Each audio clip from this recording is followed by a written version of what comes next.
Welcome to CSEB aspirants. അപ്പോൾ ഇന്ന് നമ്മൾ ഒരു മോക്ക് ടെസ്റ്റാണ് ചെയ്യാൻ പോകുന്നത്. അപ്പോൾ ഇതുവരെ മോക്ക് ടെസ്റ്റ് ചെയ്യാത്ത പുതിയ ആൾക്കാരുണ്ടെങ്കിൽ നമ്മുടെ പ്ലേലിസ്റ്റൊക്കെ ഒന്ന് പോയി ചെക്ക് ചെയ്യുക. അപ്പോൾ നമ്മൾ മോക്ക് ടെസ്റ്റൊക്കെ ചെയ്തിട്ടുണ്ട്. അപ്പോൾ അതുമായി ബന്ധപ്പെട്ട ക്വസ്റ്റ്യൻസൊക്കെ കണ്ടെത്തി പഠിക്കുക കേട്ടോ. മോക്ക് ടെസ്റ്റ് 24 ആണ് നമ്മൾ ചെയ്യുന്നത്. Understandability is dash of accounting. അക്കൗണ്ടിങ്ങിൻ്റെ എന്താണ് അണ്ടർസ്റ്റാൻഡബിലിറ്റി എന്നതാണ് question. Option A qualitative characteristics, option B quantitative characteristics, C പറയുന്നത് എയും ബിയും ആണെന്ന്, ഡി പറയുന്നു നൺ ഓഫ് ദീസ് ആണെന്ന്. അപ്പോൾ ഏതാണ് ഉത്തരം കൊടുക്കുക? അണ്ടർസ്റ്റാൻഡബിലിറ്റി എന്ന് പറഞ്ഞു കഴിഞ്ഞാൽ അക്കൗണ്ടിങ്ങിൻ്റെ ഏത് തരത്തിലുള്ള ഒരു സവിശേഷതയാണ് സൂചിപ്പിക്കുന്നത് എന്നാണ് ചോദ്യം വന്നിട്ടുള്ളത്. അപ്പോൾ ഏത് തരത്തിലുള്ള സവിശേഷതയാണ്? ക്വാളിറ്റേറ്റീവ് ആണ് കേട്ടോ. ക്വാളിറ്റേറ്റീവ് ക്യാരക്ടറിസ്റ്റിക്സിനെ സൂചിപ്പിക്കുന്നതാണ് എന്ത്? അണ്ടർസ്റ്റാൻഡബിലിറ്റി എന്ന് പറഞ്ഞാൽ. ഓക്കെ, നെക്സ്റ്റ് അക്കൗണ്ടിങ് സ്റ്റാൻഡേർഡ്സുമായി ബന്ധപ്പെട്ടതാണ്. 24 എന്തുമായി ബന്ധപ്പെട്ടിരിക്കുന്നു എന്നാണ് കേട്ടോ. IAS 24 deals with the effects of changes in foreign exchange rates, be related party disclosures, C പറയുന്നത് എംപ്ലോയീസ് ബെനഫിറ്റ്സ്, ഡി പറയുന്നത് പ്രോപ്പർട്ടി പ്ലാന്റ് ആൻഡ് എക്യുപ്മെൻറ്റ്. അപ്പോൾ ഇതിലേതാണ് IAS 24? അപ്പോൾ അതുമായി ബന്ധപ്പെട്ട് ഇമ്പോർട്ടൻ്റ് ആയതെല്ലാം പഠിക്കണം കേട്ടോ. അപ്പോൾ ഏതാണ് ഇവിടെ ഉത്തരമായിട്ട് വരിക? റിലേറ്റഡ് പാർട്ടി ഡിസ്ക്ലോഷേഴ്സാണ് 24മായി ബന്ധപ്പെട്ടത് കേട്ടോ. Related party disclosures. അപ്പോൾ മറ്റുള്ളത് കൂടി നമുക്ക് നോക്കാം. The effects of changes in foreign exchange rates വന്നിട്ട് 21 ആണ്. പിന്നെ എംപ്ലോയീസ് ബെനഫിറ്റ് 19 ആണ്. പ്രോപ്പർട്ടി പ്ലാന്റ് ആൻഡ് എക്യുപ്മെൻറ്റുമായി ബന്ധപ്പെട്ടതാണ് 16 കേട്ടോ. IAS 16. ഇനി A credit note is issued when. അപ്പോൾ ക്രെഡിറ്റ് നോട്ട്, ഡെബിറ്റ് നോട്ട് അങ്ങനത്തെ കാര്യങ്ങളുണ്ടല്ലോ.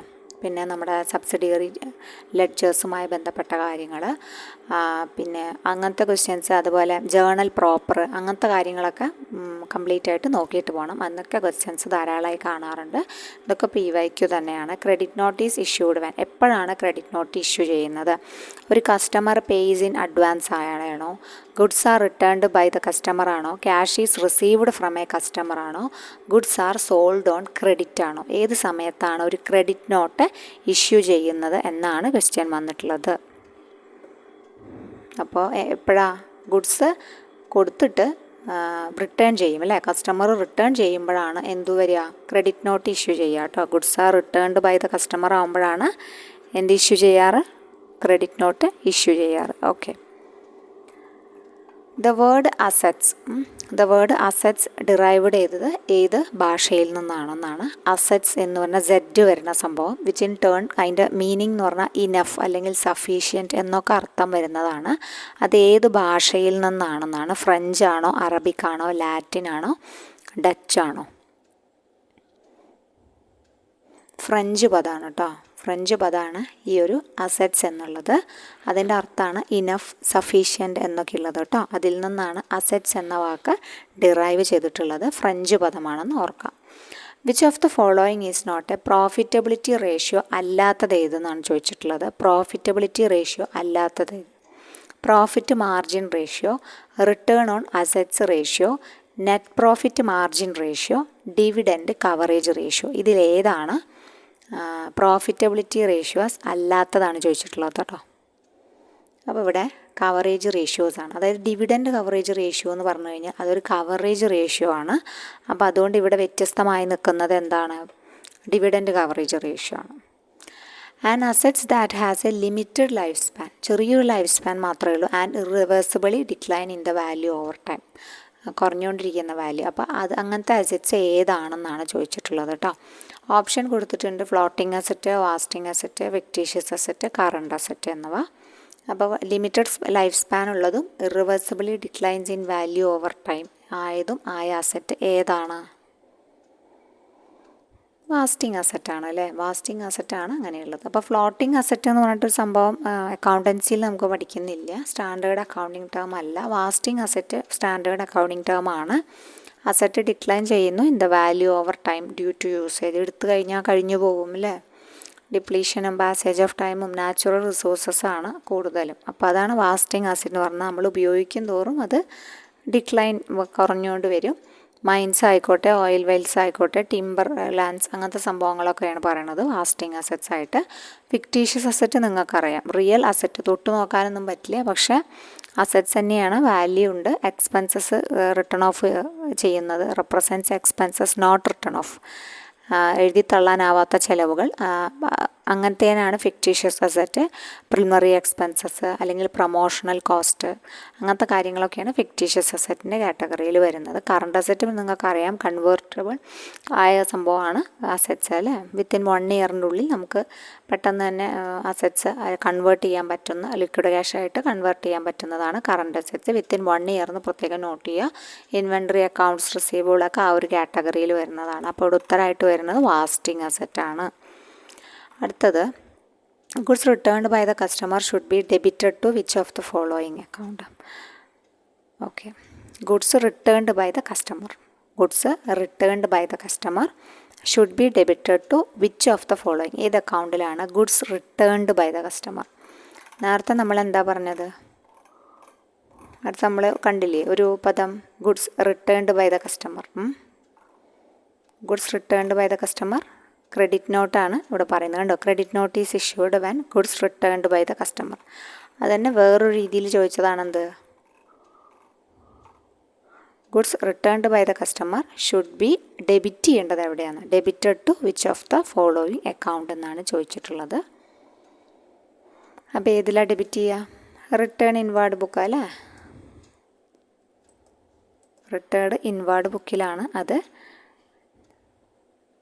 ഓക്കെ, റിട്ടേൺ ഇൻവാർഡ് ബുക്ക് എന്ന് പറഞ്ഞു കഴിഞ്ഞാൽ സെയിൽസ് റിട്ടേണിൻ്റെ ബുക്കിലാണ് അത് കൊടുക്കുക. Okay, next, the share capital account shown on the liability side of the balance sheet is based on which of the following concept. അതായത് share capital partner കൊണ്ടുവരുന്ന അല്ലെങ്കിൽ ഉടമസ്ഥൻ കൊണ്ടുവന്ന ഷെയർ ക്യാപിറ്റൽ ലയബിലിറ്റി സൈഡിലാണല്ലോ കാണിക്കുക ബാലൻസ് ഷീറ്റിൻ്റെ. അത് ഏത് കൺസെപ്റ്റ് പ്രകാരമാണ് കാണിക്കുന്നത്? അതൊരു ലയബിലിറ്റി ആയതുകൊണ്ടാണ് കാണിക്കുന്നത്, ബാധ്യതയാണ്. അപ്പോൾ ഏത് കൺസെപ്റ്റ് ആകുമ്പോഴാണ് അത് ബാധ്യതയാവുക? കോസ്റ്റ് കൺസെപ്റ്റ് ആണോ, ഗോയിങ് കൺസേൺ കൺസെപ്റ്റ് ആണോ, മണി മെഷർമെൻ്റ് ആണോ, ബിസിനസ് എൻറ്റിറ്റി ആണോ? ഇവിടെ കോസ്റ്റ് കൺസെപ്റ്റും ഗോയിങ് കൺസേൺ എന്ന് വെച്ചാൽ ഒരു ഡെഫിനറ്റ് ഇൻഡെഫിനിറ്റ് ലൈഫാണ് കമ്പനിക്ക്, സോ അത് തുടർന്നുകൊണ്ടിരിക്കുമെന്നാണ് പറയണത്. മണി മെഷർമെൻ്റ് എന്ന് വെച്ചാൽ മെഷേർഡ് ഇൻ ന്യൂമറിക്കൽ വാല്യൂ, അങ്ങനത്തെ. ബിസിനസ് എൻറ്റിറ്റി കൺസെപ്റ്റ് എന്ന് പറഞ്ഞാൽ എന്താണ്? അതാണ് ബിസിനസ്സിൽ ബിസിനസ് എന്താ പറയുക, ഒരു സെപ്പറേറ്റ് എൻറ്റിറ്റിയാണ് അല്ലേ. ഒരാൾ പാർട്ട്ണറാണെങ്കിൽ പോലും ബിസിനസ് ഒരു സെപ്പറേറ്റ് എൻറ്റിറ്റിയാണ് എന്നതിനെ മെൻഷൻ ചെയ്യുന്നതാണ് എന്ത്, ഈ ഒരു സംഭവം. അതുകൊണ്ട് അതിനോട് ഉത്തരമായിട്ട് വരിക ബിസിനസ് എൻറ്റിറ്റി കൺസെപ്റ്റാണ്. ബിസിനസ് ഒരു സെപ്പറേറ്റ് എൻറ്റിറ്റിയാണ്, പാർട്ട്ണർ പൈസ കൊണ്ടുവരുന്നു, സോ ബിസിനസ് അതിനെ ലയബിലിറ്റി ആയിട്ട് കണക്കാക്കുന്നു. അങ്ങനെ അതാണ് ഈ ഒരു ബേസിൻ്റെ ഒരു കൺസെപ്റ്റിൻ്റെ ഒരു ബേസ് എന്ന് പറഞ്ഞാൽ കേട്ടോ. 9 പറയുന്നത്, dash is the backbone of ALM process. ALM പ്രോസസ്സിൻ്റെ ബാക്ക് ബോൺ എന്താണ്? അപ്പോൾ ഈ ALM എന്താണെന്ന് മനസ്സിലാവണം. എന്താ അത്? അസറ്റ് ലയബിലിറ്റി മാനേജ്മെൻറ്റിൻ്റെ ഷോർട്ട് ഫോം ആണ് ALM എന്നുള്ളത്. ഇത് ചോദിച്ച ക്വസ്റ്റ്യനാണ് കേട്ടോ. അപ്പോൾ അതുമായി ബന്ധപ്പെട്ട് തന്നിട്ടുള്ള ഓപ്ഷൻസ് വെച്ചാൽ ALM അസറ്റ് ലയബിലിറ്റി മാനേജ്മെൻറ്റ്, അതിൽ കളക്ഷൻ ഓഫ് ഡാറ്റ ഉണ്ട്, ഇൻഫർമേഷൻ സിസ്റ്റം ഉണ്ട്, ഫ്രീക്വൻസി ഓഫ് ഇൻഫർമേഷൻ ഉണ്ട്, പ്രൈമറി ഡാറ്റ ഉണ്ട്. ഇതെല്ലാം ALM പ്രോസസ്സിൻ്റെ ഘടകങ്ങൾ തന്നെയാണ്. പക്ഷേ ഇതിൻ്റെ ഏറ്റവും പ്രധാനപ്പെട്ട മേജറായിട്ടുള്ള കാതലായിട്ടുള്ള ബാക്ക് ബോൺ എന്താണെന്നാണ് ചോദിച്ചിട്ടുള്ളത്. അപ്പം അസറ്റ് ലയബിലിറ്റി മാനേജ്മെൻറ്റിൽ പ്രധാനപ്പെട്ട ഒരു പോയിൻ്റാണ് ഇൻഫർമേഷൻ സിസ്റ്റം. ഇൻഫർമേഷൻ സിസ്റ്റമാണ് ശരിക്കും അതിൻ്റെ ഒരു ബാക്ക് ബോൺ എന്ന് വിശേഷിപ്പിക്കുന്നത് കേട്ടോ. So information system is the backbone of ALM process means asset liability management. ഒരു സെപ്പറേറ്റ് അസറ്റ് ലയബിലിറ്റി മാനേജ്മെൻറ്റ് എന്ന് പറഞ്ഞാൽ ശരിക്കും അതൊരു ഭാഗം തന്നെയാണ് കമ്പനിയുടെ. In the formula for the calculation of CRAR calculate ചെയ്യാൻ ന്യൂമറേറ്റർ എന്താണെന്ന് ചോദിച്ചിട്ടുള്ളത് കേട്ടോ. CRARൻ്റെ അപ്പോൾ ഫോർമുല എന്താണെന്ന് മനസ്സിലാക്കുക. ക്യാപിറ്റൽ ഫണ്ടാണ്. Capital funds divided by risk weighted assets ആണ് നമുക്ക് എന്തായിട്ട് CRARൻ്റെ ഡെഫിനിഷനായിട്ട് ഇൻറ്റു 100 ആണ് CRARൻ്റെ ഡെഫിനിഷനായിട്ട് പറയുക. അപ്പോൾ ന്യൂമറേറ്ററായിട്ടുള്ളത് ക്യാപിറ്റൽ ഫണ്ടുകളാണ്. ഇപ്പോൾ ഈ ക്യാപിറ്റൽ ഫണ്ട് എന്ന് പറഞ്ഞാൽ 2 തരം ഫണ്ടുകളുണ്ട്. ഏതാത്? Capital fund 2 തരമുണ്ട്. ഇവിടെ നമുക്ക് ക്യാപിറ്റൽ ഫണ്ടാണ് ഉത്തരമായിട്ട് വരിക കേട്ടോ. ടയർ 1 ക്യാപിറ്റലും ടയർ 2 ക്യാപിറ്റലും ഇൻക്ലൂഡഡ് ആണ് ഈ ക്യാപിറ്റൽ ഫണ്ടിൽ. ഓക്കെ, ടയർ 1 ക്യാപിറ്റലും ടയർ 2 ക്യാപിറ്റലും ഇൻക്ലൂഡഡ് ആണ് ഈ ഫണ്ടിൽ എന്ന് പറയാം, ക്യാപിറ്റൽ ഫണ്ടിൽ എന്ന് പറയാം.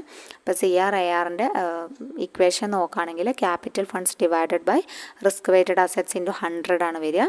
അതിൽ ഈ ക്യാപിറ്റൽ ഫണ്ടിൽ ഇൻക്ലൂഡഡ് ആയത് ടയർ 1 പ്ലസ് ടയർ 2 ആണ്. ഓക്കെ, ഇത്രയേ ഉള്ളൂ. അപ്പോൾ ഇന്നത്തെ 10 ക്വസ്റ്റ്യൻ. ഇനി അടുത്ത ഒരു ഇതിൽ നമുക്ക് അടുത്ത കുറച്ച് ക്വസ്റ്റ്യൻസ് ഡിസ്കസ് ചെയ്യാം. ഇത് അക്കൗണ്ടൻസിയെ ബന്ധപ്പെട്ട ക്വസ്റ്റ്യൻസ് ആണ്, എല്ലാം ചോദിച്ചിട്ടുള്ള ക്വസ്റ്റ്യൻസ് ആണ്. അപ്പോൾ നമ്മുടെ കോപ്പറേറ്റീവിലൂടെ ക്രാഷ് കോഴ്സിനെ സംബന്ധിച്ച് അറിയണമെങ്കിൽ നിങ്ങൾ ജസ്റ്റ് മെസ്സേജ് ചെയ്യുക കേട്ടോ. ജോയിൻ ചെയ്യാൻ ആർക്കെങ്കിലും താല്പര്യം ഉണ്ടെങ്കിൽ ജസ്റ്റ് മെസ്സേജ് ചെയ്യുക. ക്ലാസ്സൊക്കെ നന്നായി പോകണു. അപ്പോൾ എല്ലാവരും നന്നായിട്ട് പഠിക്കുക. താങ്ക്